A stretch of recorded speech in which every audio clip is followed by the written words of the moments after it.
لا أقسم بيوم القيامة ولا أقسم بالنفس اللوامة أيحسب الإنسان أن لن نجمع عظامه بلى قادرين على أن نسوي بنانه. الحمد لله رب العالمين، والصلاة والسلام على أشرف الأنبياء والمرسلين محمد بن عبد الله الأمين وعلى آله وصحبه أجمعين،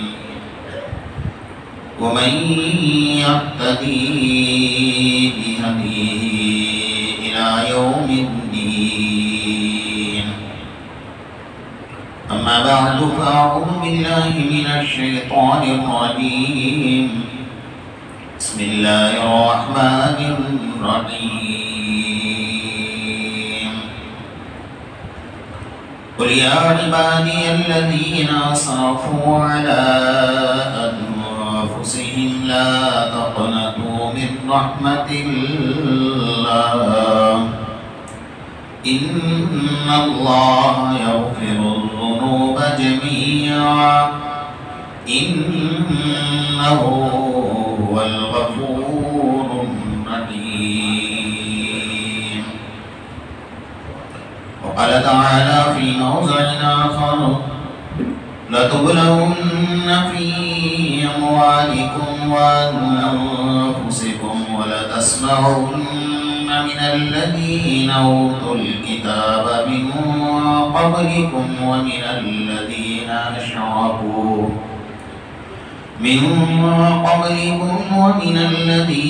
أشركوا أذى كثيرا.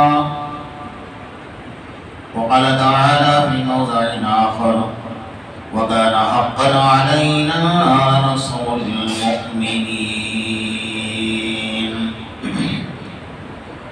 وعن علي بن أبي طالب رضي الله تعالى عنه قال: قال رسول الله صلى الله تعالى عليه وسلم: يوشك أن يأتي على الناس زمان لا يبقى من الإسلام إلا اسمه ولا يبقى من القرآن إلا رسمه ومساجدهم عامرة وهي خراب من الهدى،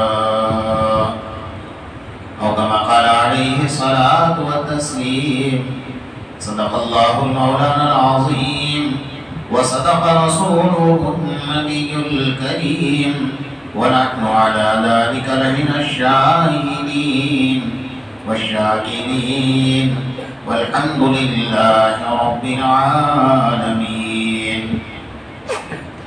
وقال تعالى في شان حبيبك: إن الله وملائكته يصلون على النبي يا أيها الذين آمنوا صلوا عليه وسلموا تسليما. اللهم صل على محمد وعلى آل محمد كما صليت على إبراهيم وعلى آل إبراهيم إنك حميد مجيد.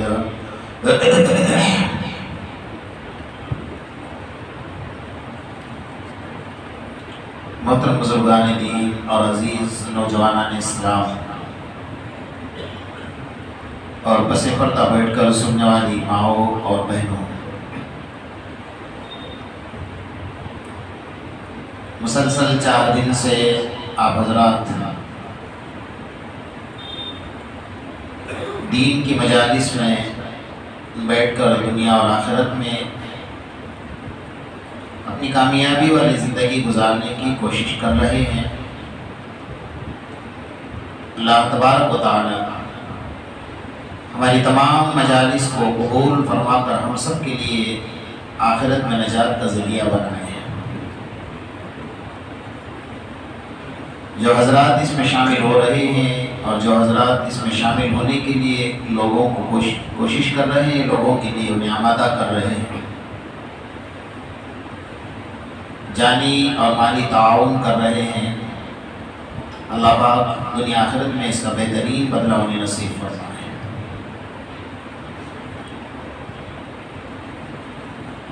چونکہ آج کے دور میں دین کے مجلس میں بیٹھنا کرامت سے خالی نہیں ہے۔ یہاں بیٹھے بیٹھے بھی شیطان ہمیں ورغلاتا ہے کہ اتنے وقت میں اگر تو باہر ہوتا تو کچھ کما لیتا یا اور کام کر لیتا، دین کی باتیں تو بارہا ہوا کرتی ہیں، لیکن بندہ ان تمام چیزوں کو چھوڑ کر اللہ اور اس کے رسول کی بات سننے کے لیے، اللہ اور اس کے رسول کو راضی کرنے کے لیے اپنے کام کو آگے پیچھے کر کے، اپنے اوقات کو فارغ کر کے اللہ کے اس سرزمین پر جو سب سے محبوب جگہ ہے، احب بقاء الارض الی اللہ مساجدها، اس سرزمین پر سب سے محبوب جگہ اللہ کو ہے، وہ اپنی مساجد ہے، ان میں ہم بیٹھے ہوئے ہیں۔ اللہ پاک ہمارے بیٹھنے کو قبول فرمائے، لیکن ایک بات ضروری ہے کہ بیان کرنا، بیان سننا آج کل ایک فیشن بن گیا ہے۔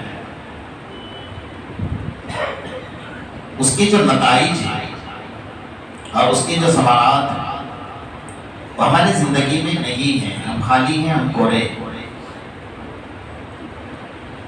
جو بھی باتیں سنی جاتی ہیں، سننے سے پہلے ہم سب کو یہ نیت کر لینی چاہیے کہ ہم دین کے مجلس میں بیٹھے ہیں تو اللہ پاک جو بات ہمیں سنائے، آج تک جو سنی ہے اس کا تکرار کریں گے، اور جو بات نہیں سنی ہے اس کو اپنی زندگی میں اتار کر عمل کرنے کی کوشش کریں گے۔ تو آپ کے ہمارے یہ مجالس، آج کا ہمارا بیٹھنا اور آج تک کا بیٹھنا یہ قبول بھی ہوگا اور ہمارا وقت ضائع بھی نہیں ہوگا۔ جو علماء کرام نے تشریف لائے، انہوں نے اپنے قیمتی ملفوظات سے آپ کو نوازا، اور آج بھی آپ دین کے مجلس میں بیٹھے ہیں۔ دو تین باتیں آپ حضرات سے عرض کرنی ہیں۔ کچھ باتیں وہ ہیں جو ہم سب کے آقا محمد الرسول اللہ صلی اللہ تعالی علیہ وسلم نے، جو کہ آپ رہتے دنیا تک کے لیے نبی بن کر آئے۔ ہم مسلمانوں کی یہ غلطی ہے کہ ہم صرف اپنا نبی مان لیں۔ آقا نامدار محمد رسول اللہ صلی اللہ علیہ وسلم اس سرزمین پر بستی ہوئی جتنی مخلوق ہے اور آسمان کے اوپر جتنی بس رہی ہے وہ سب کے نبی ہیں۔ وَمَا أَرْسَلْنَاكَ إِلَّا كَافَّةً لِلنَّاسِ، جانوروں کے بھی نبی ہیں، یہودیوں کے بھی نبی ہیں، عیسائیوں کے بھی نبی ہیں، قادیانیوں کے بھی نبی ہیں، کافروں کے بھی نبی ہیں، مشرکوں کے بھی نبی ہیں، مجوسیوں کے بھی نبی ہیں، حکومت کی کرسیاں سنبھالنے والے جھوٹے لوگوں کے بھی نبی آپ ہیں، اور سچے لوگوں کے نبی بھی آپ ہیں۔ ہمیں ان کرسیوں پر بیٹھ کر ظلم کرنے والے کو سمجھانا ہوگا کہ نبی صرف ہمارے نہیں ہیں، نبی آپ کے بھی ہیں۔ یہ ہماری غلطی ہے کہ ہم ہماری زبان سے کہتے ہیں کہ ہمارے نبی ہیں، سب کے نبی کے نبی۔ انہوں نے جو باتیں ارشاد فرمائی ہیں، قیامت تک آنے والے جو حالات کھول کر ہمارے سامنے واضح فرمائے، کوئی بات آپ نے چھپی نہیں رکھی۔ جو اللہ کی طرف سے آپ کو حکم ہوا، اللہ کی طرف سے جو آپ کو علم دیا گیا، اس میں کوئی چیز میں آپ نے ایک بات بھی ایسی باقی نہیں رکھی جو امت کو آگاہ نہ فرمایا اور نہ بتایا۔ حجۃ الوداع کے موقع پر جمعہ کا دن تھا، عصر کی نماز کے بعد کا وقت تھا، عرفات کے میدان میں آپ اونٹنی پر سوار تھے، وہاں پر آپ نے جو آخری خطبہ صحابہ کرام کو دیا تھا اور یہ جملہ ارشاد فرمایا تھا کہ بلغوا عنی ولو آیہ، وَلِيُبَلِّغِ الشَّاهِدَ مِنكُمُ الْغَائِبَ، جو یہاں حاضر ہے یہ میری ساری باتیں جو لوگ حاضر نہیں ان تک پہنچائے، اور میری ساری باتیں آپ تک پہنچا دی ہیں، حتیٰ کہ آپ نے یہاں تک آگاہ فرمایا تھا کہ اس دنیا میں آخری ماں کون ہوگی جو اپنے کوکھ سے بچے کو جنم دے گی، اس کے بعد کوئی ماں بچے کو جنم نہیں دے گی، اس کے بعد قیامت برپا ہوگی۔ وہ کون بچہ ہوگا، کون سے خاندان سے ہوگا، کون سی نسل سے ہوگا، اس کا نام کیا ہوگا، وہ کتنے دن جیے گا اور کہاں مرے گا، کہاں دفن ہوگا، یہ بھی بات اللہ کے رسول صلی اللہ علیہ وسلم نے بتائی ہے۔ کوئی بات باقی نہیں رکھی بتانے کی، یہ بات اور ہے کہ کچھ لوگ باتوں کو جانتے ہیں لیکن مانتے نہیں، اور کچھ لوگ ہیں کہ جاننے کی کوشش نہیں کرتے تو ماننے کا سوال ہی پیدا نہیں ہوتا۔ میں اشارے میں سمجھاتا چلوں گا آپ کو کہ اللہ کے رسول صلی اللہ علیہ وسلم نے اپنے دور سے لے کر کے آج تک اور آج کے بعد قیامت تک کے دور کو 5 مراحل میں تقسیم کر دیا ہے، کہ دنیا کو 5 مرحلوں میں تقسیم کیا ہے، کون سا دور کس وقت میں کیسا آئے گا، اور اس وقت میں امت کو کیا کرنا ہوگا، کیسے حالات ان پر آئیں گے۔ قرآن بھی واضح کر رہا ہے، جیسے میں نے آپ حضرات کے سامنے قرآن کی ایک آیت پڑھی، لَتُبْلَوُنَّ فِي أَمْوَالِكُمْ وَأَنفُسِكُمْ وَلَتَسْمَعُنَّ مِنَ الَّذِينَ أُوتُوا الْكِتَابَ مِنْ قَبْلِكُمْ وَمِنَ الَّذِينَ أَشْرَكُوا أَذًى كَثِيرًا۔ اللہ کا قرآن یہ کہہ رہا ہے ایک وقت امت پر ایسا بھی آئے گا کہ تمہیں خطرناک طریقے سے آزمایا جائے گا، تمہیں ذبح کر کے آزمایا جائے گا، تمہارے گلے کاٹ کر آزمایا جائے گا، تمہارا مرڈر کیا جائے گا۔ وَلَتَسْمَعُنَّ مِنَ الَّذِينَ أُوتُوا الْكِتَابَ، اہل کتاب کے ذریعے سے تمہیں بری بھلی باتیں سننی پڑے گی۔ قرآن کہہ رہا ہے مِن قَبْلِكُمْ وَمِنَ الَّذِينَ أَشْرَكُوا، مشرکوں کی طرف سے بھی تمہیں باتیں سننی پڑے گی، اذًا کثیرا، تمہیں بہت تکلیف دی جائے گی۔ قرآن خود کہہ رہا ہے اذًا کثیرا، بہت تکلیف دہ بات ہوگی۔ آج ہو رہا ہے نعوذ باللہ من ذالک، ہمارے نبی کے کارٹون بنائے جا رہے ہیں، مسلمان کا دل چلایا جا رہا ہے، ہمیں آزمایا جا رہا ہے، ہمیں امتحانات میں مبتلا کیا جا رہا ہے، ہماری نوجوان بچیوں کو اٹھا کر ان کی عزتوں کو لوٹا جا رہا ہے، ہماری مسجدوں کو شہید کیا جا رہا ہے، قرآن کو جلایا جا رہا ہے، ہمارے نوجوانوں کے خون کی ہولیاں کھیلی جا رہی ہیں، ہمارا ایمان لوٹنے کی کوششیں کی جا رہی ہیں۔ جو مومن ہوگا، سچا مومن ہوگا، اذًا کثیرا، اس کے دل کو بہت تکلیف پہنچے، میں کیا کروں گا؟ وہ اتنا تو کر سکتا ہے، اس کے ایمان کا آخری درجہ ہے کہ مسجد میں بیٹھ کر رو سکتا ہے کہ اللہ میں کچھ نہیں کر سکا، میری طاقت کمزور تھی، میں اکیلا تھا، لیکن اس کو سوچنے کی ضرورت نہیں، مسلمان کے اکیلا ہوتا ہی نہیں، یہ ہماری غلطی ہے۔ اب اس بات کو دل سے نکال دیجیے، آج کے مجلس کا یہ فائدہ ہونا چاہیے کہ آپ اپنے آپ کو مومن سمجھنے والے بن جائے آج کے بعد۔ اور مومن کی شان کیا ہے، مومن کی طاقت کیا ہے، ایمان کی طاقت کیا ہے، اللہ کی طاقت جو ہمارے پیچھے ہے، سپر پاور طاقت کے جھوٹے دعوے کرنے والوں کو چھوڑ دیجیے، کوئی سپر پاور طاقت دنیا میں نہیں ہے، صرف اور صرف ایک سپر پاور طاقت ہے، وہ ہے اللہ اکبر۔ تمہیں دنیا کی میزائل سے ڈرایا جائے، تمہیں دنیا کے ہتھیاروں سے ڈرایا جائے، تمہیں دنیا کے لشکروں سے ڈرایا جائے، اور جھوٹے جانوروں کا پیشاب پینے والے تم آب زمزم کے پینے والوں کو ڈرائے اور تم ڈرے، تمہارا ایمان کہاں ہے؟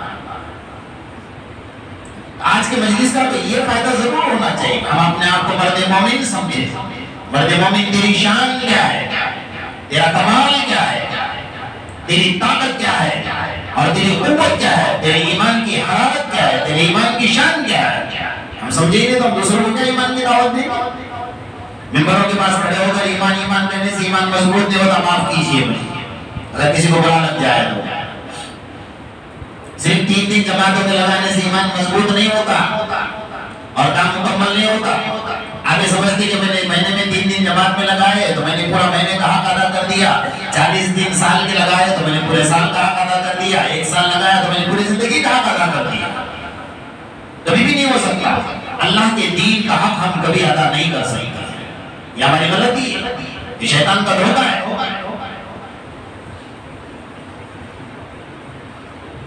ہم سے طرح دیوار پھاڑ کر، دیوار پھاڑ کر ایمان کی دعوتیں دینے کے لیے جا رہے ہیں تو سب سے پہلے مجھے میرے گھر میں جاننا ہوگا کہ میرے گھر میں ایمان داخل ہوا یا نہیں ہوا، میرا فاؤنڈیشن مضبوط ہے یا نہیں ہے، میری اساس، میری بنیاد، میری جڑ جو گھر ہے، رقم اور اخلاق۔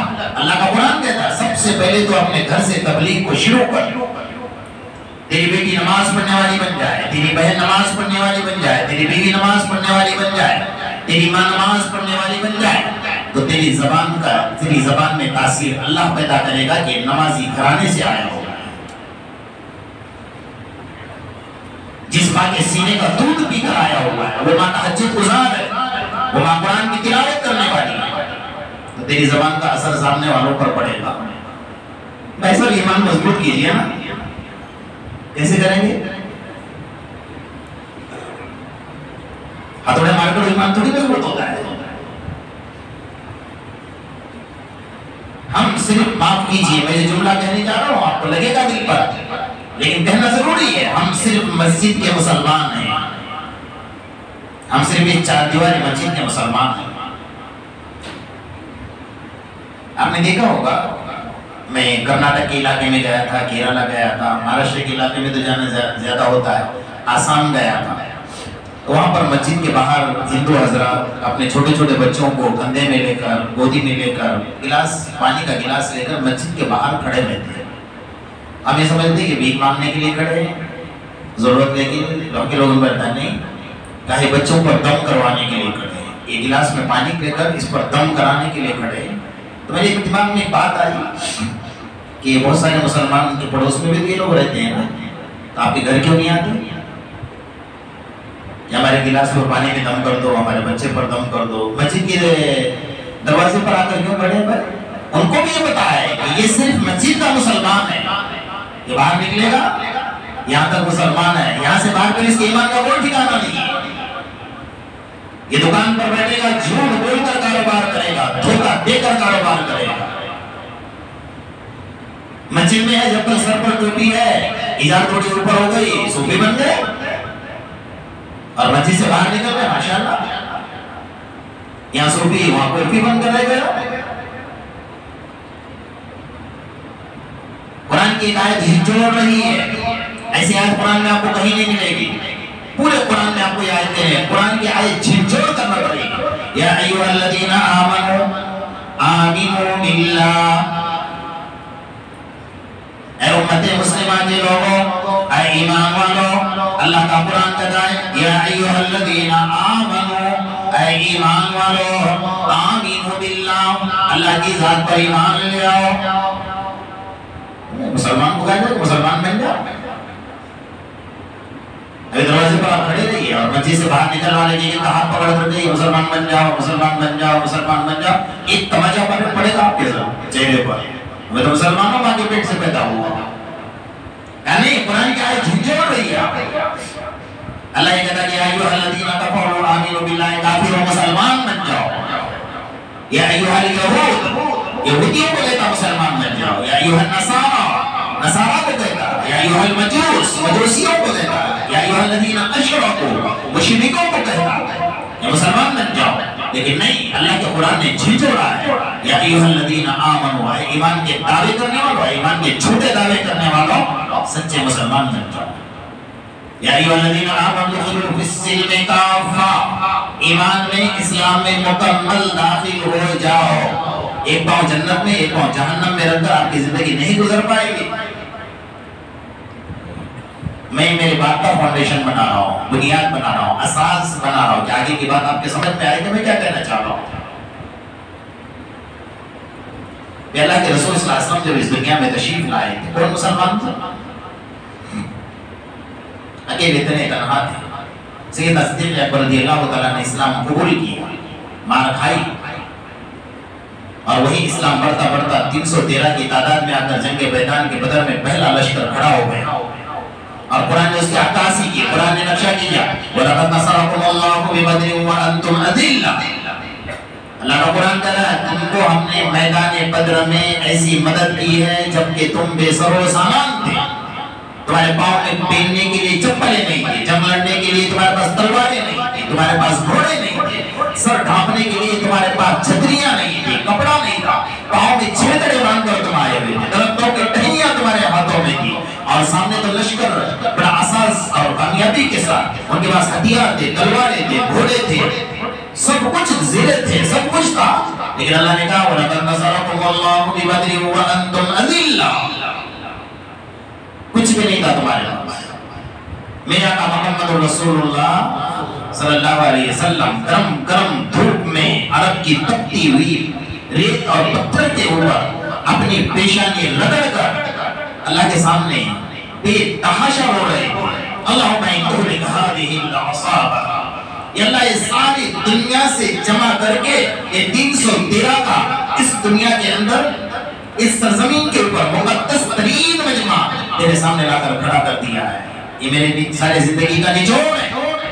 اللہ اگر آج یہ ہلاک ہو گیا، اللہ اگر آج یہ ہلاک ہو گیا، اللہ آج اگر یہ شہید ہو گیا، لا تعبد فی الارض الی یوم القیامہ، اس سرزمین پر قیامت تک تیرا نام لینے والا کوئی باقی نہ رہے گا۔ یہ سجدہ تھا، یہ پرسوز سجدہ تھا، زمین کو ہلا کر رکھ دیا، آسمانوں کو تھرا کر اللہ کے عرش کو کپ کپا کر رکھ دیا اس سجدے نے۔ حضرت ابوبکر نے پکڑا، اللہ کے رسول اتنا مدر ہوئی، اللہ کی مدد آئے گی، اور آئی آسمان سے فرشتوں کا لشکر اترا، کامیابی ہوئی۔ مجھے واقعہ نہیں سنانا ہے، مجھے سنانا ہے کہ سبق کیا ہے۔ جب جنگ ہوئی اور کامیاب ہو کر نکل گئے، شہید ہونے والے ہو گئے، مرنے والے مر گئے، لیکن اللہ نے فرشتوں کے لشکر کو کہا خبردار، تمہیں میں نے زمین پر بھیجا ہے میری محمد کی مدد کے لیے اور محمد رسول اللہ صلی اللہ علیہ وسلم کے 313 صحابہ کی اس جنگ میں میدان میں مدد کے لیے، لیکن خبردار تمہیں قیامت تک آسمان پر آنے کی اجازت نہیں ہے۔ اللہ کے سامنے اللہ کہاں جائیں؟ لا یعصون اللہ ما امرهم ویفعلون ما یؤمرون، فرشتے گولوچن تو پیش نہیں کہ اللہ ہم نے کیا کیا ایسا، جیسا ہم دعا مانگتے ہیں اللہ میں نے کون سا گناہ کیا، آسمان سے اترا ہوا ہے، ماں کے پیٹ سے ولی بن کر پیدا ہوا ہے، یعنی اللہ کو سمجھا رہا ہے اللہ میں نے کون سا گناہ کیا، یہ نہیں کہتا کہ اللہ میں گناہ گار ہوں، اگر ہے بھی نہیں اللہ کرے کہ کوئی نہ ہو، ماں پیٹ سے پیدا ہوا ہے، نوجوانی میں سے لے کر آج تک اس نے کوئی گناہ ہی نہیں کیا، ہو سکتا ہے اللہ کا بندہ کوئی ایسا ہو، لیکن اس کو یہ کہنے کی اجازت نہیں ہے کہ میں بہت نیک ہوں، اس کو اللہ کے سامنے کہنا ہے کہ اس زمین پر مجھ سے زیادہ بدکار بندہ کوئی نہیں، تبھی میرا اللہ محبت کی نظر ڈالے گا۔ فرشتوں نے کہا اللہ سے کوئی لوجک نہیں پیش کرنا، ٹھیک ہے کیا کریں گے؟ کہاں جا میرے محمد کی امت پریشان حال ہو وہاں تمہیں مدد کے لیے پہنچنا ہے۔ اس وقت سے لے کر جنگ بدر سے لے کر آج تک وہ فرشتے اس زمین پر موجود ہیں، لیکن معاملہ سب الٹا چل رہا ہے۔ آپ نے دیکھا ہوگا جب 500 سال پرانی مسجد جس میں سجدے ہوئے، جس میں قرآن کی تلاوتیں ہوئی، جس میں اعتکاف ہوا، جس میں اذانیں گونجی، جس میں تہجد کی نمازیں پڑھی گئی، اگر اس مسجد کو بے دردی کے ساتھ شہید کر دیا جا رہا ہے، چپلوں سے رودا جا رہا ہے، اور اس سے بڑھ کر بیت المقدس کے اندر چپلوں کے ساتھ چلا جا رہا ہے، جب 1,34,000 انبیاء کرام کا قبلہ رہا ہے، کہاں گئے فرشتے؟ ہمارا دل چیر کر رکھا جا رہا ہے، قرآن اعظم کثیرہ تمہیں بہت تکلیفیں دی جائے گی، ہمارا دل چیرا جا رہا ہے۔ کبھی کبھی تو بیت المقدس میں داخل ہوتے ہوئے دل میں یہ آتا ہے کہ اللہ تو نے اس کے لیے زندہ رکھا تھا کہ یہ منظر ہمارے آنکھوں سے دیکھے کہ جہاں میرے نبی کے قدم پڑے ہوئے ہیں وہاں چپلوں کے ساتھ چل جاتے ہیں۔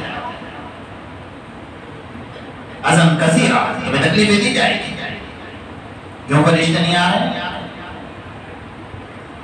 اگر کشمیر میں میرے بیٹی کی عزت کو لوٹا جا رہا ہے، انہیں ہم چوراہے پر لوٹا جا رہا ہے، اگر چوراہے پر میرے نوجوان کا گلا کاٹا جا رہا ہے، میرا گھر جلایا جا رہا ہے، میرے قرآن پر چپلوں کے ساتھ چلا جا رہا ہے، میرے مسجدوں کو شہید کیا جا رہا ہے، اور مسجدوں کے میناروں پر بھگوا جھنڈے لہرائے جا رہے ہیں، کہاں ہیں فرشتے؟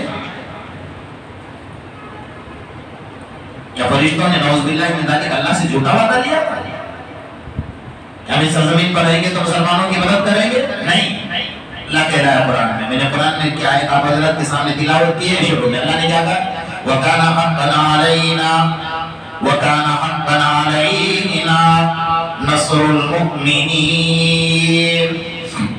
وَأَنْتُمُ الْأَعْلَوْنَ إِن كُنتُم مُؤْمِنِينَ۔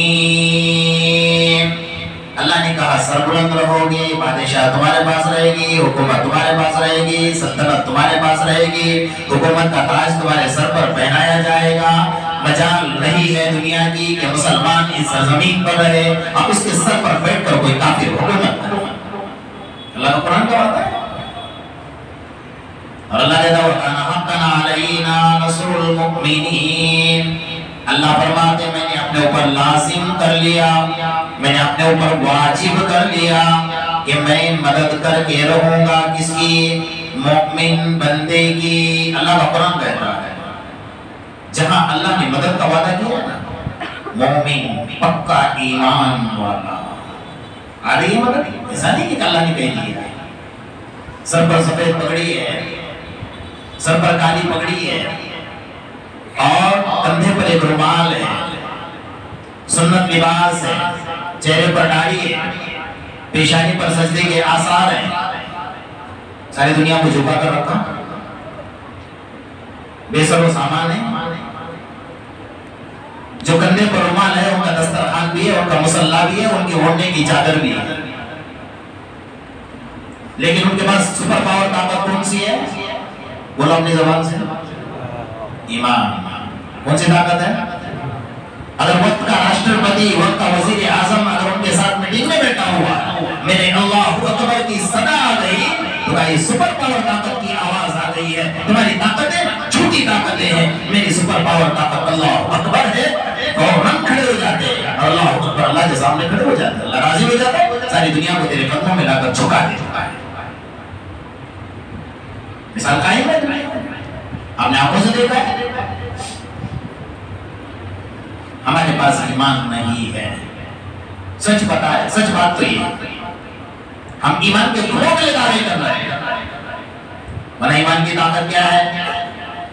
افریقہ کے صحراؤں سے، ریگستان سے صحابہ کرام کا لشکر گزر رہا، بیابان ویران جنگل کے اندر، شام کا وقت ہو گیا،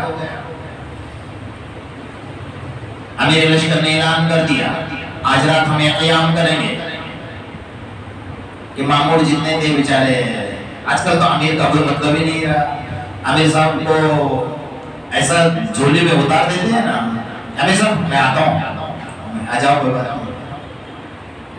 نہیں، دو لفظ استعمال کرتے ہیں، ایک ہے اطلاع دینا اور ایک ہے اجازت دینا، ہمارے پاس دونوں غائب ہو گئے ماشاءاللہ، نہ اطلاع ہے نہ اجازت ہے۔ امیر صاحب کو گھول کر پی لیا ہے، امیر بھی وہی ہوگا جو ہمارا کہنا مانے گا، تو امیر کا رہا ہے،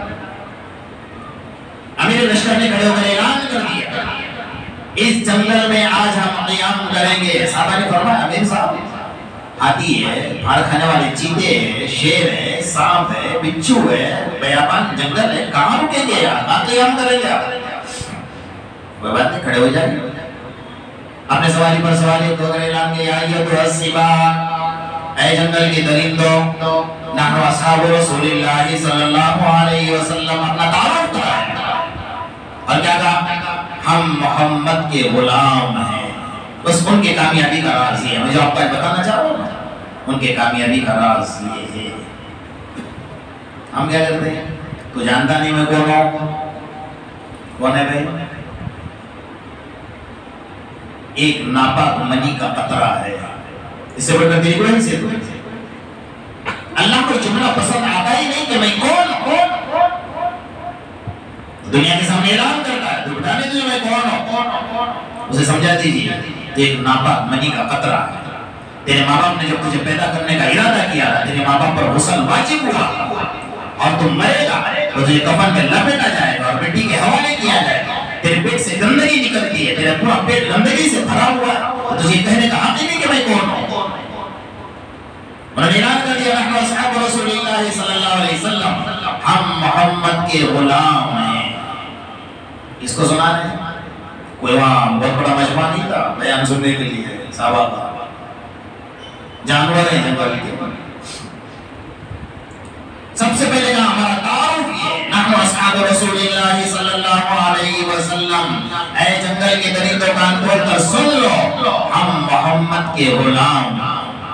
آج میں کہتا ہوں میں تبلیغ والا ہوں، میں جماعت اسلامی والا ہوں، میں بریلوی ہوں، جی میں قادیانی ہوں، اپنے آپ کو بانٹ کر رکھ دیا. کسی نے یہ نہیں کہا کہ میں مومن ہوں، میں محمد کا غلام. وہ جس جگہ پر جاتے تھے نا، جس ملک میں شامل ہوتے تھے، وہاں جا کر کون آیا؟ کہا محمد کا غلام آ گیا. بادشاہ کانپتے تھے، لرزاتے تھے، تھراتے تھے، محمد کا غلام آ گیا. ہاں، کیونکہ ان کی طاقت یہ تھی کہ ہم محمد کے غلام ہیں. اے جنگل کے درندوں، میدان خالی کر دو. انا نحن منزلون، آج رات ہمارا یہاں قیام ہوگا. تاریخ نے لکھا پڑھی، سنہرے حروف سے لکھا ہے. ہاتھی اپنے بچے کو لے کر جا رہا ہے، درندے چرند پرند سانپ بچھو سارا جنگل خالی کر دیا، اس لیے کہ محمد کے غلاموں کا قیام ہے. یہ ہوتی ہے مومن کی آواز، یہ ہوتی ہے محمد کے غلام کی آواز. آج ایک آواز آ گئی، مسجدیں بند کر دو، جی صاحب. مدرسے بند کر دو، جی صاحب. تبلیغی مراکز بند کر دو، جی صاحب. کیا کریں گے؟ ایمان کہاں ہے؟ میں کوئی غلط تو نہیں بول رہا ہوں، اگر بولتا ہوں غلط تو بتائیے.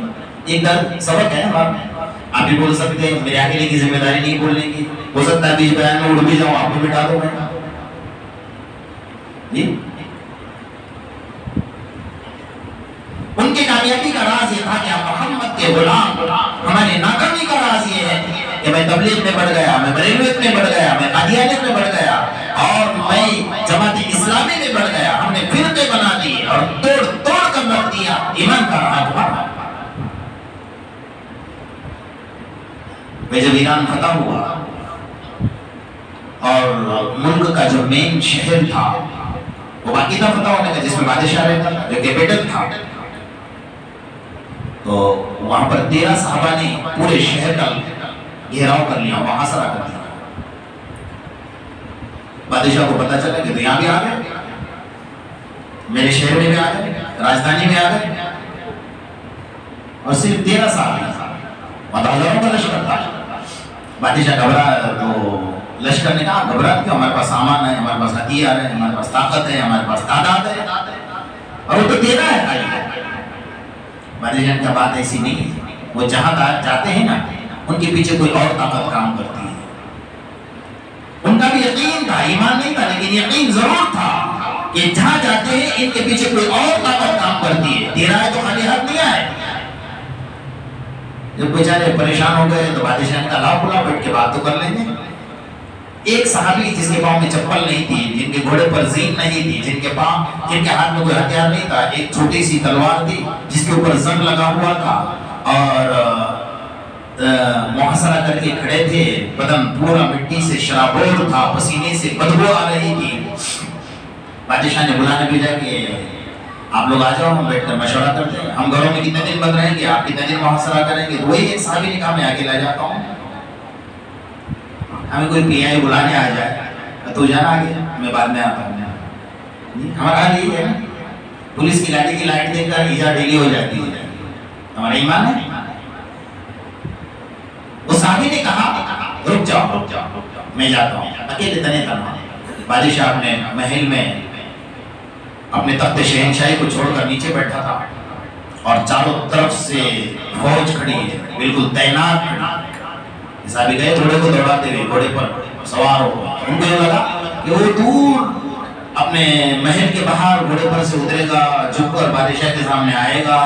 انہوں نے سیدھا گھوڑا دوڑا دیا. چاروں طرف سے لشکر کھڑا ہے، لشکر کو چیرتے ہوئے سیدھا جا کر اس کے محل کے دروازے کے پاس کھڑے ہوئے. گھوڑا وہاں کھڑا، وہ گھوڑا بھی محمد رسول اللہ کے غلاموں کا گھوڑا.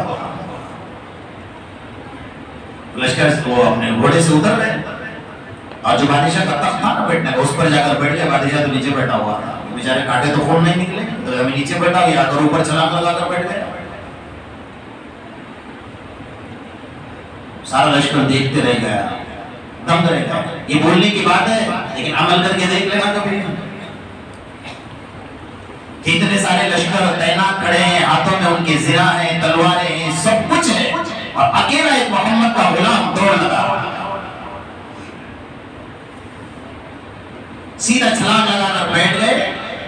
تب کیوں؟ بادشاہ کہتا تمہیں تمیز نہیں ہے بادشاہ کے دربار میں کیسے آنا چاہیے. آپ سن لیجئے جو جملہ انہوں نے کہا.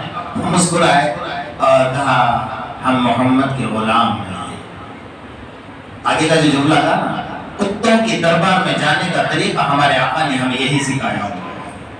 تو دے پائے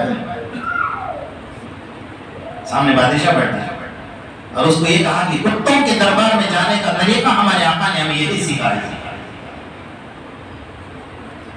کیا کرے گا بیچارہ، مجبور تھا. تو کیا چاہتے ہو؟ کیا چاہتے ہیں؟ مسلمان بن جائے. اگر نہیں بنے گا تو کان کھول کر سن لے، یہ محل ہمارا ہوگا، یہ شہر ہمارا ہوگا، تمہاری عورتیں ہمارا بستر درست کرنے والی بن جائے گی، تمہارے گھوڑے، تمہاری زرے، تمہاری تلواریں سب کچھ ہماری ہوگی. ایک صحابی ہے، کہاں سے طاقت آ گئی تھی؟ اس کو کہتے ہیں محمد کا غلام ہے. وَأَنْتُمُ الْأَعْلَوْنَ إِن كُنتُم مُؤْمِنِينَ وَكَانَ حَقًّا عَلَيْنَا نَصْرُ الْمُؤْمِنِينَ. اللہ کی ذات پر اتنا یقین تھا نا، میں اکیلا ہوں، میرے پاس کچھ نہیں ہے، لیکن میرے ساتھ کس کی طاقت ہے؟ بولو نا زور سے. اللہ، میرے ساتھ میرے اللہ کی طاقت ہے. اب میرے گھر میں شادی ہو گئی، میں ہجڑے نچواؤں گا، میرے جملے کڑے ہوئے تھے، معاف کیجیے. پہلے زمانے میں یہ ہوتا تھا کہ گھر کی عورتیں کھانا بناتی تھی اور ناچنے والی باہر سے آتی تھی. آج کیا ہو رہا ہے؟ کھانا بنانے والی، بولو نا آتا کچھ آپ بھی، کھانا بنانے والی کہاں سے آ رہی ہے اور ناچ کون رہا ہے؟ ہمارے گھر کی ناچ رہی ہے نا. کتنے شریف ہے ماشاء اللہ، اور محمد کے غلام ہے نا جی. ڈی جے کے بغیر میری شادی نہیں. جو گھوڑا جنگ کے میدان کے لیے استعمال ہوتا تھا، یہ گدھا گھوڑے پر سوار ہوتا رہا ہے. جو تلواریں جنگ کے میدان کے لیے تھی، نکاح پڑھنے آتا ہاتھ میں تلوار لے کے آئے. ہمیں تو ڈر لگتا ہے نکاح پڑھاتے ہوئے. ابھی 2 دن پہلے نکاح پڑھانے کا تھا اتوار کو، وہ تلوار لے کر آتا. ابھی سر نویز کا ارادہ تو صحیح ہے نا بھائی، پوچھ لو پہلے، میں اسٹیج چھوڑ کے باہر نکل جاؤں. تلوار لے کر آئے نکاح پڑھنے کے لیے. ماشاء اللہ، کون سا طریقہ ہے؟ ایمان. سمجھ میں نہیں آتا ہم کہاں تھے، ہم کہاں گئے. اچھا تلوار لے کے پھر ہار پہن کر آیا. میرے دماغ میں بات آ گئی کہ تو نے تو بیچارے قبول کرنے سے پہلے ہار مان لی عورت کے سامنے. ہار کا مطلب تو یہی ہوا نا کہ قبول کرنے سے پہلے کیا پہن کر آیا تھا. جتنے دولے ہار پہن کر آتے ہیں نا ان کو کہتے ہیں کہ بھائی اتنے جن نے ہار مان لیا، ابھی تو قبول بھی نہیں کیا بیچارے نے. جھک گئے عورت کے سامنے. نہیں تو ہمارا عورت مانتی نہیں. کہاں سے مانے گی؟ آپ تو نکاح سے پہلے ہار مان کر آئے ہو، ہار پہن کر آئے ہو، اور پھر ہار کا خرچہ بھی عورت سے لیتے ہیں. ماشاء اللہ جی. ہار کون پہنا کرنے؟ لیڈیز والے اور عورت والے. دلہن والے ہار لے کر آئیں گے، ہم کیوں لائیں گے؟ گدھے تو پہنے گا، تیری عورت کیوں لائیں گی؟ یہ شرم نہیں آتی؟ ایک ماں نے، ایک باپ نے اپنی بیٹی اٹھا کر تجھے دی ہے، اتنی بڑی امانت. ماں نے 9 ماہ اپنے پیٹ میں رکھا، اس کو جنم دے کے اپنے زندگی کا سودا کیا، اور اس کے بعد 18-19 سال تک اس کو پالا پوسا. وہ امانت کو تیرے گود میں اٹھا کر دے دیا اور پیشرم بن کر کہتا ہے کہ نہیں، عورت سے میں جو ہے شادی کا خرچہ بھی لوں گا، جہیز بھی لوں گا. تو ساری لعنتوں میں ہم مبتلا ہو گئے، پھر بھی ہم محمد کے غلام رہے، پھر بھی ہم اہل ایمان رہے. اچھا ہے کہ ہمارے یہاں کی عورتوں کو زیادہ معلومات نہیں ہے. بھائی باہر ملکوں میں جا کر دیکھ لیجیے. میں تو جا کر کئی جگہ پر دیکھ کر آیا ہوں، مرد کو عورت کا غلام بن کر ہی رہنا پڑتا ہے. ہمارے یہاں تو ایسا ہے کہ ہمارے گھر میں عورت آ گئی، دلہن بن کر آ گئی تو دلہن نہیں، رانی نہیں، نوکرانی بن کر آ گئی. ساس سوچتی ہے نا کہ میں بھی بہو تھی کبھی، اب میرے گھر میں دوسری بہو آ گئی، اب میں ساس بن گئی ہوں، مجھ پر کیا ظلم ہوا تھا، اب اس کو آنے تو دے میرے گھر میں. یعنی پورے معاشرے کو تباہ برباد کر دیا. تو میری بات یہ چل رہی تھی، وَكَانَ حَقًّا عَلَيْنَا نَصْرُ الْمُؤْمِنِينَ. اللہ نے کہا میں نے لازم کر لیا، میں مسلمانوں کی مدد کر کے رہوں گا. تو مدد کیوں نہیں آ رہی؟ بات اس پر ہماری روک رہی تھی. ہمارے ساتھ جتنا ظلم ہو رہا ہے، جو کچھ ہو رہا ہے، اس کے بعد بھی اللہ کی مدد نہیں آ رہی ہے. تہجد گزار رو رو کر دعائیں کر رہے ہیں، خانقاہوں میں دعائیں، اجتماعات میں دعائیں، مدارس میں دعائیں، مراکز میں دعائیں، سب جگہ دعائیں، حرمین شریفین میں دعائیں، لیکن کوئی دعا کا اثر ہمیں نظر نہیں آتے، فرشتے پہنچنے کے لیے تیار نہیں ہیں۔ اللہ کہہ رہا ہے تو مسلمان بن کر دکھا، مومن بن کر دکھا، میں میرا وعدہ پورا کر کے دکھاؤں گا۔ جو بھی بندہ مومن بن کر رہے گا نا، میں اس کے پیچھے میری مدد تیرے شامل حال رہے گی، تو سوچ نہیں سکے گا اللہ کی مدد کہاں سے آ گئی اور میں کس طریقے سے اس راستے سے باہر نکلا۔ اللہ کا وعدہ ہے۔ ہم سب کے آقا محمد رسول اللہ صلی اللہ علیہ وسلم نے جو میں بات آپ کو بتانا چاہ رہا تھا، سب سے پہلے آپ نے فرمایا دین کا آغاز ہوگا، ہم جہاں کھڑے ہیں آج اس کو سمجھنے کے لیے بات سمجھنا ضروری ہے، اور آگے کیا ہونے والا ہے اس کو سمجھنے کے لیے بھی بات سمجھنا ضروری ہے۔ فرمایا دین کا آغاز ہوگا نبوت اور رحمت سے، صرف نبوت کافی نہیں تھی، رحمت کی ضرورت تھی کہ جو ماں 9 ماہ اپنے پیٹ میں بچے کو رکھتی تھی، لڑکی کے شکل میں اس کو جنم دیتی تھی، اور جیسا لڑکی بن کر آ گئی اس کو اٹھا کر بے رحم انداز میں باپ اٹھا کر زندہ اس کو قبرستان میں دفن کیا کرتا تھا، رحمت کی ضرورت تھی۔ اگر کسی کا شوہر مر جاتا تھا اس عورت کو بند کمرے میں رکھا جاتا تھا، رحمت کی ضرورت تھی۔ انسان کو بے رحم کے طور پہ قتل کر دیا جاتا تھا، اس کو رحمت کی ضرورت تھی۔ وَمَا أَرْسَلْنَاكَ إِلَّا رَحْمَةً لِلْعَالَمِينَ، اللہ کے رسول نے رحمت کی چادر سب کے سروں پر اڑا دی اور عورتوں کو عزت کا تاج بنا کر دنیا میں دکھا دیا کہ بیٹی بن کر اگر گھر میں آتی ہے وہ ماں باپ کے لیے عزت کی اپیل اور اللہ کی رحمت لے کر اترتی ہے، اور سب کے لیے مرد سے بڑھ کر اس بیٹی کو اللہ کے رسول صلی اللہ علیہ وسلم نے مقام دیا، یہ رحمت کا درجہ تھا۔ یہ دور چلا چلا سن 11 ہجری کے اندر یہ دور ختم ہوا۔ اللہ کے رسول صلی اللہ علیہ وسلم نے فرمایا، میں بہت مختصر میں سمجھا رہا ہوں آپ کو، میرے بعد جو دور آئے گا، فرمایا خلافت علی منہاج النبوہ، خلافت چلے گی نبوت کے طریقے پر۔ حضرت ابوبکر، حضرت عمر، حضرت عثمان، حضرت علی، یہ چاروں خلفاء ہوں گے اور نبوت کے طریقے پر چلیں گے۔ اگر ابوبکر نے منبر کی پہلی سیڑھی بنائی، عمر دوسری بنائے گا، عثمان تیسری بنائے گا، علی چوتھی بنائے گا، نبوت کا طریقہ ہوگا، آپ کو اعتراض کرنے کی کوئی گنجائش نہیں رہے گی۔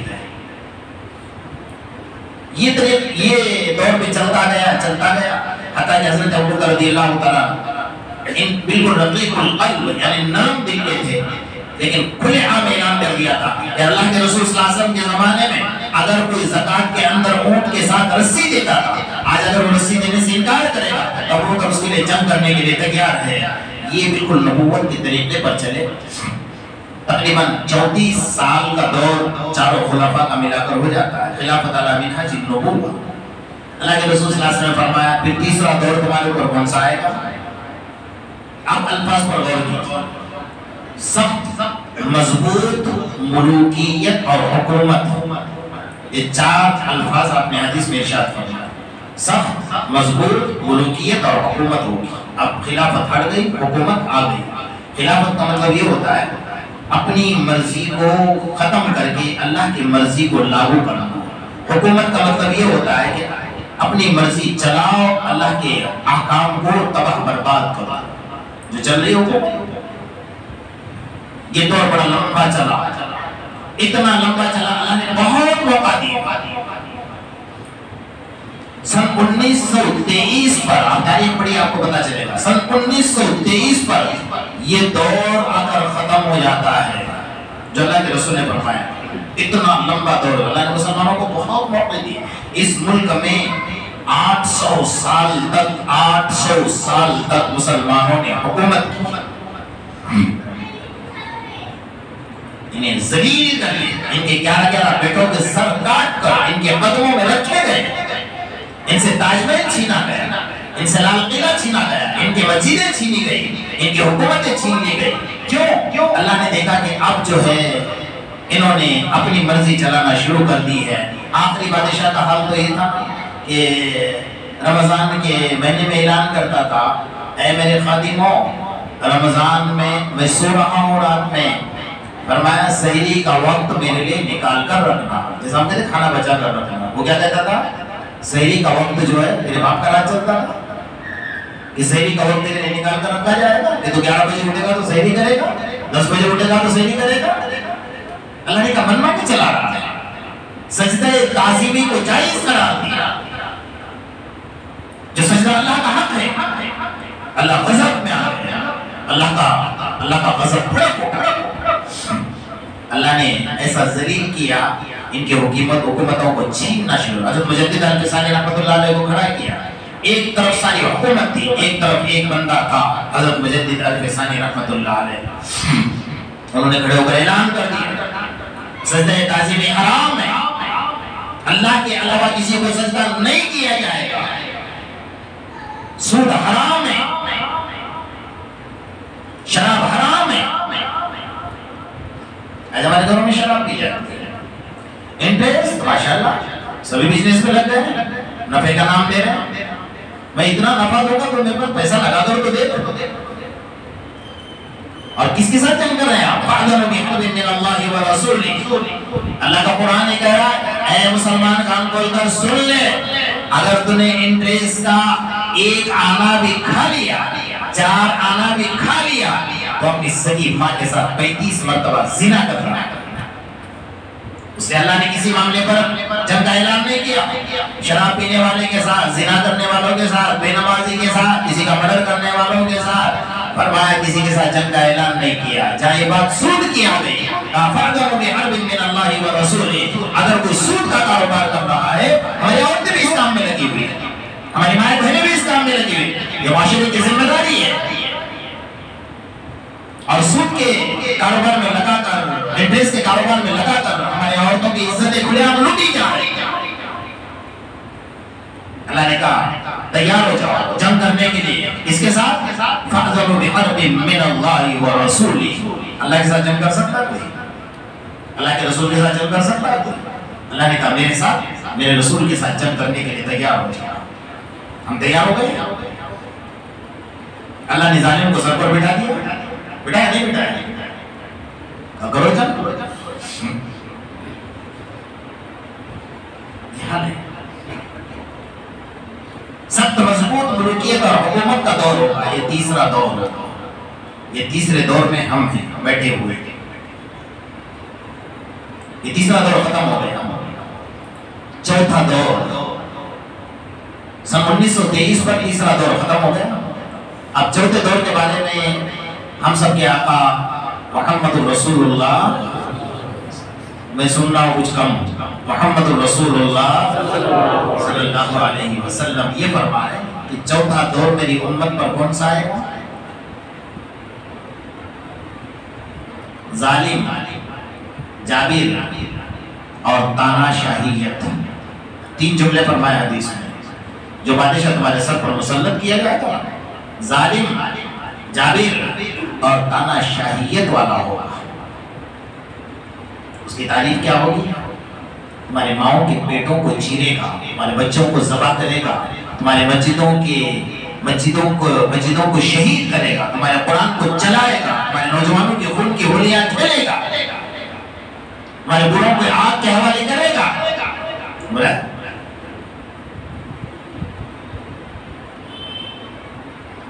اچھے دن آنے والے ہیں ماشاءاللہ, ہم خواب دیکھ رہے ہیں. اور اس درمیان میں اسرائیل کی پالیسی, یہودیت کی پالیسی, نصرانیت کی پالیسی ہمارے گھر گھر میں, ہمارے جسم میں, ہمارے خون کے قطرے قطرے میں داخل ہو چکے. وہ تمہارے گھر آ کر تبلیغ نہیں کریں گے, قرآن پڑھنا چھوڑ دو, مسجدوں میں نماز پڑھنا چھوڑ دو, اذانیں بند کر دو. کہا نہیں, ہم تمہارے گھر میں ایسی چیز لا کر دیں گے کہ آپ خود بخود قرآن چھوٹ جائے گا, نمازیں چھوٹ جائیں گے, قرآن کی تلاوت چھوٹ جائے گی. اس کے لیے انہوں نے قربانیاں دی, اپنا بزنس کیا, 25% کا جو ان کا نفع تھا اس نفع کو انہوں نے اس کے پیچھے لگایا کہ مسلمان گمراہ ہو جائے, مسلمان کا ایمان کمزور ہو جائے, اس کے پیچھے لگایا. ہمارے سامنے کوئی مدرسے والا آتا ہے تو بڑی مشکل سے جیب میں ہاتھ جاتا ہے اور کہتا ہے کہ ان کا تو کام ہی ہے چندہ کرنا, ہم کسی بچے کو عالم بنانے کے لیے، حافظ قرآن بنانے کے لیے، اپنے مسجد کا امام بنانے کے لیے تیار نہیں ہیں، اور ہمارا ایمان لوٹنے کے لیے اپنی محنت کی کمائی اس میں لگا رہے ہیں، اور مستقل ایک طبقہ بنا ہوا ہے، ایک بہت بڑا مجموعہ ان کے ساتھ جس پہ کام کر رہا ہے، وہ ریسرچ کر رہا ہے کہ مسلمانوں کو راستے سے کس طریقے سے بہکایا جائے، اس کا ایمان کس طریقے سے کمزور کیا جائے، ان کے ہاتھوں سے قرآن کس طریقے سے چھینا جائے، نمازوں سے انہیں دور کیسے رکھا جائے۔ اب موبائل عام کر دو، کبھی سنا تھا پہلے؟ آج سے 25-30 سال پہلے کی ایسا آلہ بھی ہوگا حق میں، جو کوئی میری بیٹی، میری کوئی بہن، میری کوئی ماں، میرا کوئی بچہ، کوئی کالج کا، اسکول کا بچہ، مدرسے کا طالب علم، کسی کا ہاتھ اس سے خالی نہیں۔ اتنا بڑا وبال تمہارے ہاتھوں میں دیا، کتنے میرے نوجوانوں کی تہجدیں ختم ہو گئی، کتنی میری مائیں بہنیں قرآن سے محروم ہو گئی، نمازوں سے محروم ہو گئی، کتنے نوجوان چوراہے پر بیٹھ کر پوری رات موبائل، انٹرنیٹ اور فیس بک میں شامل ہو گئے۔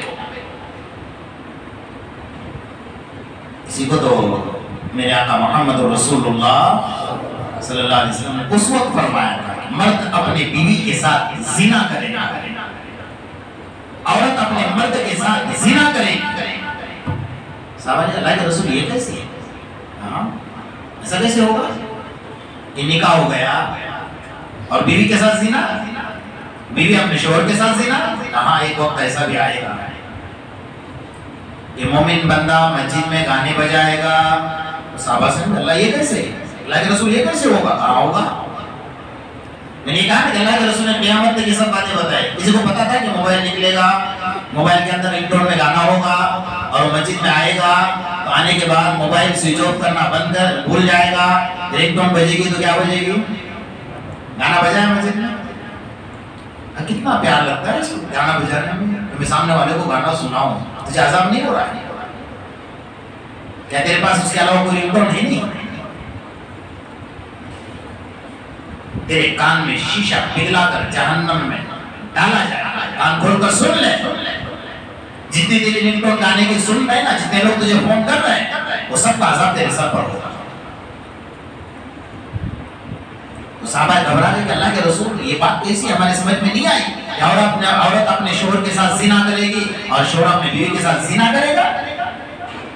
کہاں میرے کے نوجوان ایسے ہوتے ہیں نا کہ موبائل کی اسکرین کے اوپر ماشاءاللہ محبوبہ کا فوٹو رکھتے ہیں۔ میں تھوڑا کم جملہ کر رہا ہوں، معشوقہ کا نہیں کر رہا ہوں، محبوبہ کا کر رہا ہوں جی۔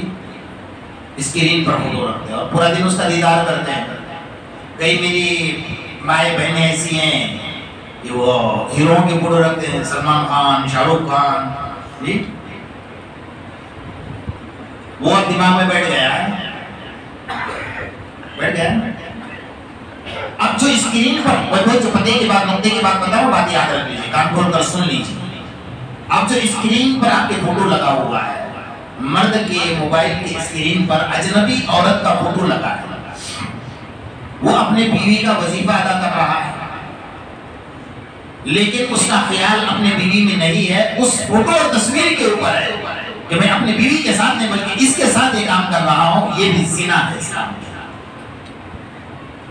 عورت اگر اپنے دل میں اپنے مرد کے علاوہ کسی اور مرد کا خیال لا رہی ہے، یہ بھی زنا ہے اسلام کے اندر۔ اب تیرے جو بچے پیدا ہو رہے ہیں وہ زنا سے پیدا ہو رہے ہیں، اور میدان محشر میں اللہ کے سامنے کھڑے ہوں گے، یہ ہمارا باپ، یہ ہماری ماں، انہوں نے ہمیں پیدا کیا، اللہ ہم کیسے زانی ہو گئے، ہم زانی کی اولاد کیسے ہو گئے؟ جو والا باپ ہے، آپ کو یہ سب باتیں کوئی نہیں بتائے گا، بیان کرنے والے بھی ڈر کے کر دیں گے، تجھ پر ہو نہ جائے میرے اوپر۔ کیوں اللہ کے سوا کیوں ڈرتے ہو؟ تمہارے دل میں جب ایمان ہے، ایمان کی طاقت ہے، تو کیوں اللہ کے سوا کسی اور کا ڈر تمہارے دلوں میں آ رہا ہے؟ اللہ کے رسول صلی اللہ علیہ وسلم نے فرمایا تھا نا، 14 دور ایسا ہوگا، ظالم، جابر اور تانا شاہیت کا دور ہوگا، گندے میں گندہ دور ہوگا، اور اسی دور کا آخری مرحلہ اللہ ہماری اور قیامت تک آنے والی نسلوں کی حفاظت فرمائے۔ اتنا گندا دور ہوگا، اتنا گندا، یہ انٹرنیٹ، فیس بک، واٹس ایپ نے وہ دور لا کر کھڑا کر دیا ہے وہ ننگائی اور فحاشی سے ہمارے معاشرے کو تباہ برباد کر کے رکھ دیا ہے. ساری شرم ختم ہو گئی. پہلے بیٹیاں اپنے ماں باپ کے سامنے سر پر دوپٹہ ڈال کر آتی تھی. پہلے بہو ماں باپ کے اپنے سسر اور ساس کے سامنے سر پر دوپٹہ ڈال کر آتی تھی. آج دوپٹہ غائب ہو گیا سروں سے. کوئی عورت اگر گھر کے اندر اکیلی تنے تنہا ہے، مفتی نبی صاحب رحمۃ اللہ علیہ نے قرآن کے تفسیر میں لکھا ہے، کان کھول کر سن لو، آپ بھی سن لو، ہماری مائیں بہنیں بھی سن لیں، اور جس کی مائیں بہنیں بیٹیاں بہو یا نہیں آئے وہ گھر میں جا کر یہ بات پہنچا دیں کہ اکیلی بیٹی، اکیلی بہن، اکیلی بہو، اکیلی ماں گھر کے اندر ہے، چار دیواری کے اندر ہے، کوئی مرد نہیں ہے، نہ اس کا بیٹا ہے نہ اس کا شوہر ہے، کوئی نہیں ہے، پھر بھی وہ بغیر دوپٹے کے گھر میں گھوم رہی ہے. حدیث میں فرمایا کہ ساری جنت کی حوریں اور فرشتے اس پر لعنت برساتے ہیں. گھر میں مرد کا ہونا تو بات الگ ہے، نہ ہوتے ہوئے بھی اس کو بغیر دوپٹے کے گھر میں رہنے کی اجازت نہیں ہے. گھر کا تو سوال ہی نہیں آتا، بازاروں بغیر دوپٹے کے نکل جائے. برقع ہمارا دوسرے برقعے کا محتاج ہوگا.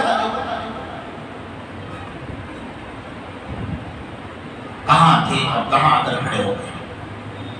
منظر نے ہمیں کہاں لا کر کھڑا کر دیا.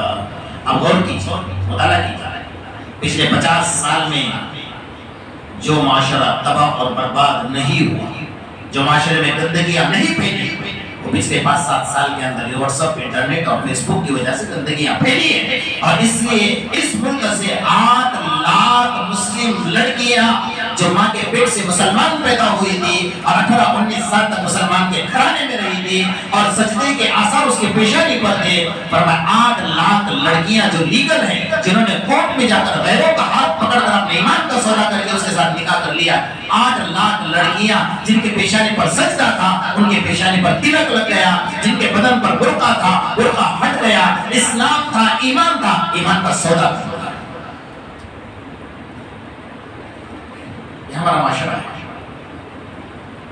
ہم اپنے بیٹی کو رکشہ والے کے حوالے کرتے ہیں کہ ٹیوشن لے جاؤ، اسکول جاؤ، کالج جاؤ. وہ اتنی ہوشیار ہے کہ برابر ٹائم پر نکلے گی اور ٹائم پر گھر بھی پہنچے گی. آپ خوش ہیں میری بیٹی پڑھ کر آ گئی؟ بند کر دیجیے سب چیزیں. اگر آپ کی بیٹی کی عزت کی آپ کو اگر آپ کی بیٹی کی عزت پیاری ہے، یہ سارے چیزیں بند کر دیجیے. اسکول پڑھانا چاہتے ہیں، کالج پڑھانا چاہتے ہیں، آپ کو کوئی منع نہیں کرتا ہے، لیکن خود چاہیے چھوڑنے کے لیے. سارے کام چھوڑ دیجیے، آگے پیچھے کر لیجیے، ورنہ کل قیامت کے میدان میں یہ بیٹی اللہ کے دربار میں کھڑے ہو کر اعلان کرے. قرآن کہہ رہا ہے ربنا انا اطعنا سادتنا وكبراءنا فاضلونا السبيل. بیٹی اور بیٹا اللہ کے سامنے کھڑے ہو کر کہہ رہا ہے ربنا انا اطعنا، ہم نے اطاعت کی ہمارے ماں باپ نے، یہ ہمارے بڑے تھے، انہوں نے مجھے کالج میں داخل کیا، انہوں نے مجھے ڈاکٹر بنایا، انہوں نے مجھے انجینئر بنایا، انہوں نے مجھے آرکیٹیکٹ بنایا. انہوں نے دین کی تعلیم نہیں دی، قرآن کی تعلیم نہیں دی. فَأَضَلُّونَ السَّبِيلَ، انہوں نے ہمیں گمراہی کے راستے پر ڈالا. اللہ کے سامنے بیٹی اور بیٹا کہہ رہا ہے، اور آگے کیا کہتا ہے؟ وہی بیٹا بیٹی اللہ کے سامنے کیا کہہ رہا ہے؟ رَبَّنَا آتِهِمْ ضِعْفَيْنِ مِنَ الْعَذَابِ وَلَعَنْهُمْ لَعْنًا كَبِيرًا. اللہ اگر کسی اور کو تو 1 گنا عذاب دے رہا ہے، میرے ماں باپ کو 2 گنا عذاب دیتا. وَلَعَنْهُمْ لَعْنًا كَبِيرًا، اور ان پر بڑے سے بڑی لعنت کو برساتے ہیں. یہ بچے کل قیامت کے میدان میں اللہ کے دربار میں آپ کے خلاف مقدمہ دائر کریں گے. آپ چھوڑ نہیں پاؤ گے.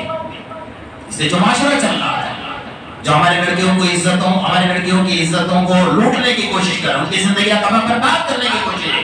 ان کا مقصد یہ نہیں ہے کہ مسلم لڑکی ہندو بن جائے اور مسلم لڑکی ہمارے ساتھ نکاح کر کے زندگی بسر کرے. ان کا اصل مقصد یہ ہے کہ مسلم لڑکی کی زندگی، اس کی عزت کو لوٹ کر اس کی زندگی تباہ اور برباد کر دی. روزانہ ہمارے پاس مسئلہ ہے. 8 دن پہلے کی بات میں آپ کو بتا رہا ہوں.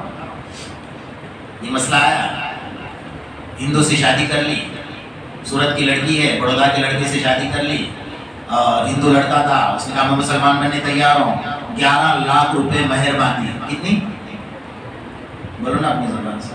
11 لاکھ روپے مہر باندھی اور دے بھی دیا اور نکاح بھی کر لیا. اور 3 دن کے بعد اس لڑکی کو کہا کہ ہم ساتھ میں مل کر بزنس کرتے ہیں، وہ پیسے مجھے دے دو. لڑکی نے دے دیا. نہ تو میری بیوی بھی ہے اور میرے بزنس میں پارٹنر بھی ہے، دے دیا. اور 3 مہینے کے بعد لڑکی کو گھر بٹھا دے گا تو دے گھر چلے جائے. ہو گئے. یہ ابھی 8 دن پہلے کی بات بتا رہا ہوں، ہمارے پاس مسئلہ آیا.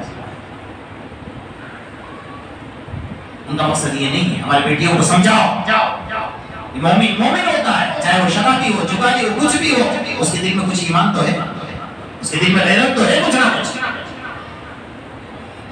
ان کو سمجھاؤ، ان کے ایمان کو اجاگر کرو. یہ ہماری ذمہ داری ہے. آپ یہ مت کہنا کہ محلے کی اگر لڑکی بھاگ گئی اس کے ماں باپ یہ نہیں، میرا محلہ اللہ کے عذاب کی لپیٹ میں آ جائے. ہم سب اس کے ذمہ دار ہیں. ہم بیوقوف نہیں محنت کرنے کے لیے. علماء جو محنت کر رہے ہیں بیوقوف نہیں. علماء جو بیان کر کے آپ کو سمجھا رہے ہیں بیوقوف نہیں. آپ اکیلے عقل مند نہیں ہیں. یہ چھوڑ دیجیے آپ کی عقل مندی، آپ کی جوتیوں میں رکھ لیجیے، معاشرے کو تباہ ہونے سے بچا لیجیے. جیسا آپ تبلیغ کر کے گھر گھر میں جا کر نماز کی دعوت دے رہے ہو نا، گھر گھر میں جا کر یہ کہو اپنے بیٹیوں کی عزتوں کی حفاظت کرو، ورنہ کل قیامت کے میدان میں آپ چھٹکارا نہیں پا سکو گے، قسم خدا کی نہیں پا سکو گے. ہمارے خلاف بہت سازش ہے، ہم اس کی حد تک پہنچ گئے، بہت دور تک پہنچ گئے. کچھ باتیں ایسی ہیں جو میں آپ مجمع کے سامنے نہیں کر سکتا. صرف ہماری لڑکیوں پر عزتوں کا سودا کیا جاتا ہے، اس لیے اپنے بچیوں کی عزتوں کی حفاظت کرنا چاہیے. بہت کچھ باتیں مجھے کرنی تھی آپ سے، وقت اس بات کی اجازت نہیں دیتا ہے. تو چوتھا دور ہے جس دور سے ہم گزر رہے ہیں، ظالم جابر اور تاناشاہیت کا دور ہوگا. اگر میں کہتا ہوں کہ اس وقت میں اگر آسمان سے ابابیل آ جائے، آنے والے تو نہیں، لیکن اگر آ جائے تو سب سے پہلے کنکر ہمیں ماریں گے. مجھے سو حضرت امام غزالی رحمۃ اللہ علیہ کا جملہ یاد آ رہا ہے. حضرت فرمایا کرتے تھے، ان کے دور میں فرمایا کرتے تھے، آج کے دور میں نہیں، ان کے دور میں جب انٹرنیٹ نہیں تھا، فیس بک نہیں تھا، ٹی وی نہیں تھی، گانے نہیں تھے، ڈی جے نہیں تھے، بے پردگی نہیں تھی، اس دور میں فرمایا کہ اگر آج ایک صحابی زندہ ہوتے اور ہمارے درمیان میں آ جاتا ہے، وہ ہم کو دیکھ کر یہ کہتے کہ سارے کافر ہیں، ایک بھی مسلمان نہیں. حضرت امام غزالی کا دور اور یہ دور تو بہت زمین آسمان کا فرق ہو گیا. اور ہم اگر انہیں دیکھتے ہم انہیں پاگل اور دیوانہ کہنے پر مجبور ہو جاتے. اللہ کی محبت میں پاگل اور دیوانے تھے، اس لیے کسی کی دنیا کی انہیں کوئی پرواہ نہیں تھی. دنیا کی طاقتوں میں کوئی پرواہ نہیں تھی، اس لیے کہ میری سپر پاور طاقت ہے اللہ اکبر، اللہ اکبر. تم نے سمجھا کیا اللہ اکبر؟ اللہ سب سے بڑا ہے، سب سے بڑا ہے.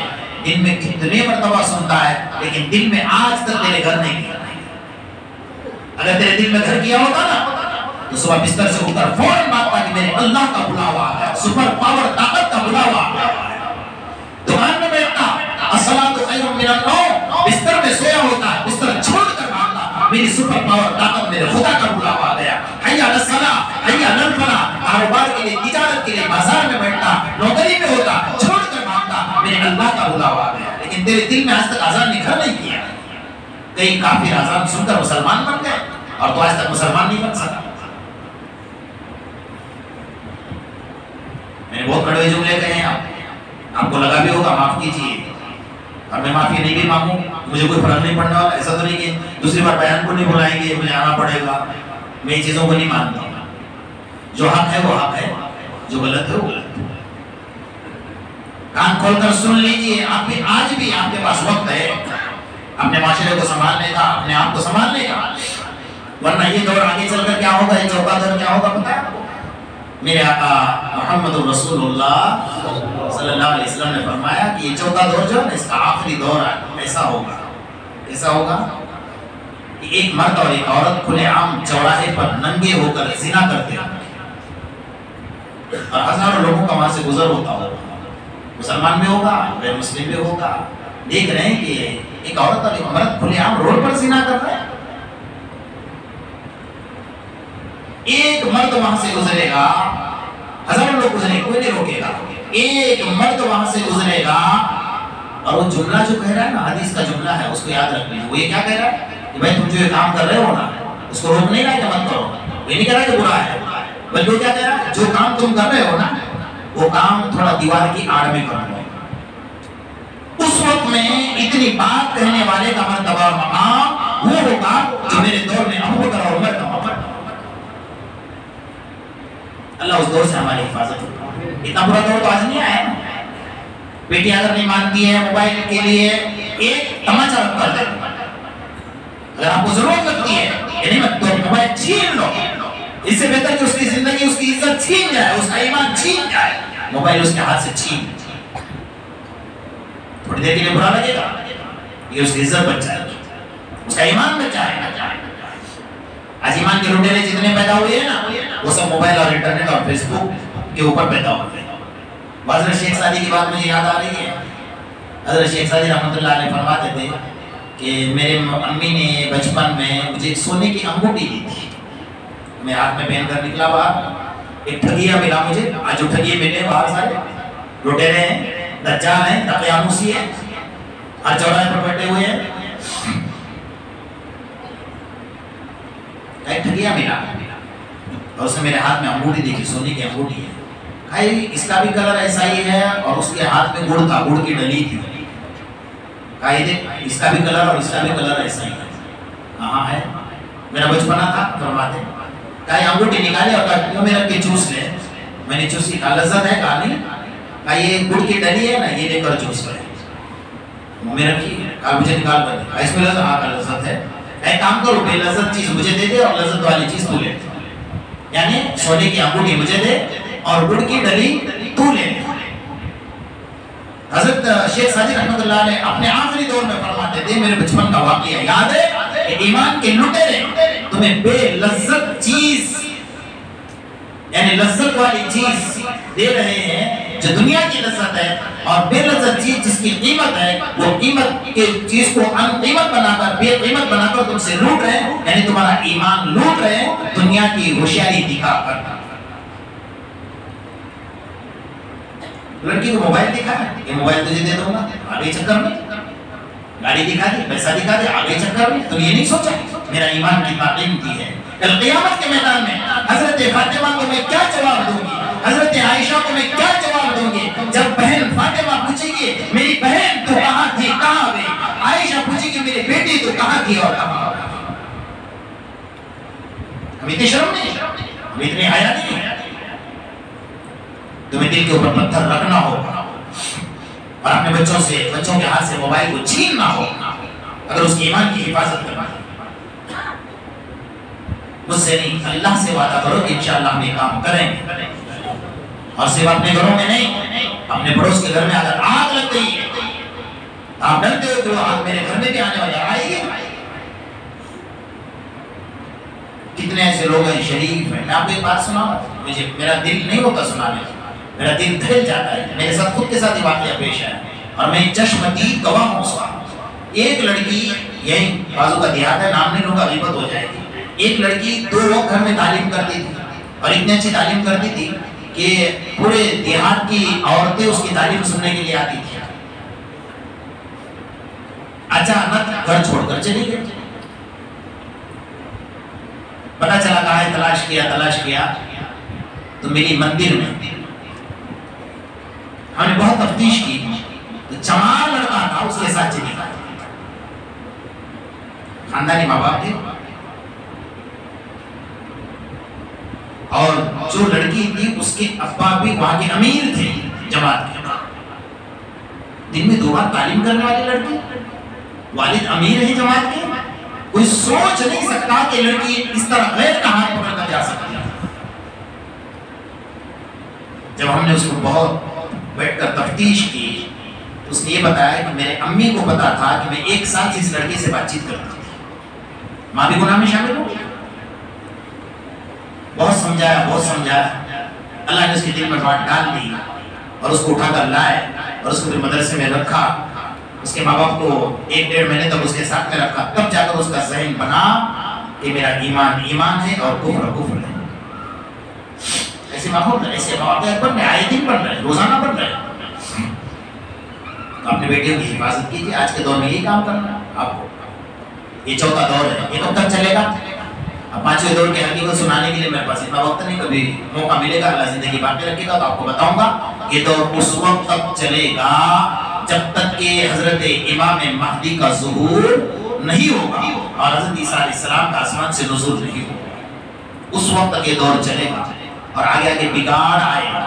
اچھا یا نہیں آئے گا؟ اچھا کہنے والا بھی برا لگے گا۔ مسجد کا امام اگر بیان کرتا ہے کہ سود مت کھاؤ